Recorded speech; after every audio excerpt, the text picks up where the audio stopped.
بسم اللہ الرحمن الرحیم۔ حافظ شمیم صاحب یہ پوچھتے ہیں کہ اس وقت منی میں جمعہ کا کیا مسئلہ ہے، جمعہ پڑھیں گے یا نہیں پڑھیں گے؟ اس تعلق سے علماء کی دو رائے ہیں اور مشورہ دیا جاتا ہے کہ وہاں بحث اور مباحثہ نہ کریں۔ پاکستان میں بھی بڑے بڑے ادارے ہیں، مفتی تقی صاحب اور ان کا جو ادارہ ہے دارالعلوم کراچی غالباً، وہاں کا تو یہ فتویٰ ہے کہ منی میں لوگ جمعہ کی نماز پڑھنے اپنے اپنے خیموں میں۔ وہیں بنوری ٹاؤن ہے، وہ بھی مشہور ادارہ ہے وہاں کا، ان کی رائے یہ ہے کہ جمعہ کی نماز نہ پڑھیں۔ دارالعلوم دیوبند کے بھی اسی طرح کی رائے ہے کہ نہ پڑھیں، بعض فتاوے ایسے موجود ہیں کہ جن میں پڑھنے کا ذکر ہے۔ تو اس تعلق سے علماء کی دو رائے ہیں اور اس کے پیچھے ان کے اپنے اپنے دلائل ہیں، ہر ایک کی رائے کا احترام کیا جانا چاہیے۔ ہمیں صرف اس ویڈیو سے آپ کو یہ کہنا ہے کہ وہاں بحث مباحثہ کا ماحول نہ بنائیں۔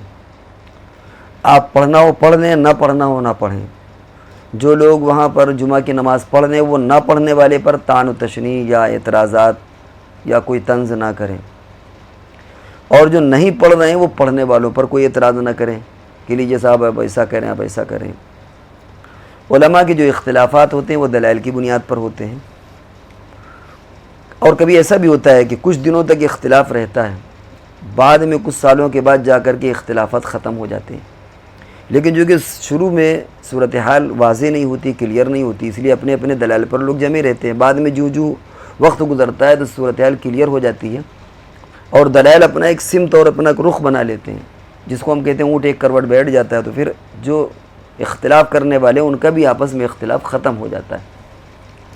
تو اس وقت کی جو صورتحال ہے وہ کچھ بین کی سی ہے، بیچ کی ہے۔ کچھ علماء یہ کہہ رہے ہیں کہ نہیں صاحب پڑھ لیجئے جمعہ کی نماز، کچھ علماء کہتے ہیں کہ نہیں صاحب ظہر کی نماز پڑھ لیجئے۔ تو اب اگر خیمے بنے ہیں جمعہ کی نماز ہو رہی ہے تو جس کا جی چاہے وہ جمعہ پڑھ لے، جس کا جی چاہے وہ ظہر پڑھ لے۔ پڑھنے والے نہ پڑھنے والوں پر کوئی اعتراض نہ کریں، بحث نہ کریں، نہ پڑھنے والے پڑھنے والوں پر کوئی بحث اور کوئی مناظرہ کرنے کی ضرورت نہیں ہے۔ تو چونکہ اس وقت بہت سارے مسائل جمعہ کے تعلق سے ہے، تو ہمارے جی میں آیا کہ ہم اس طرح کا مسئلہ آڈیو کے ذریعے سے آپ کو واضح کر دیں کہ اس میں پڑھیں نہ پڑھیں، لیکن کم سے کم وہاں بحث مباحثہ اور اس طرح مناظرے کی ضرورت نہیں ہے، کیونکہ ہر طرف علماء کی رائے، ہر ایک کی رائے کا احترام کرنا چاہیے، کیونکہ سارے علماء اپنے اپنے طور پر مخلص ہیں، وہ چاہے جواز کے قائل ہوں، پڑھنے یعنی جو اجازت دیتے ہیں پڑھنے کی، جو منع کرتے ہیں، ہر عالم اپنے پر، ہر علماء اور ہر فتویٰ اخلاص پر مبنی و اپنے طور پر مخلص ہوتے ہیں۔ اس لیے ہر ایک کی رائے کا احترام کریں اور آپ کے جو دل میں آئے وہ کر لیں۔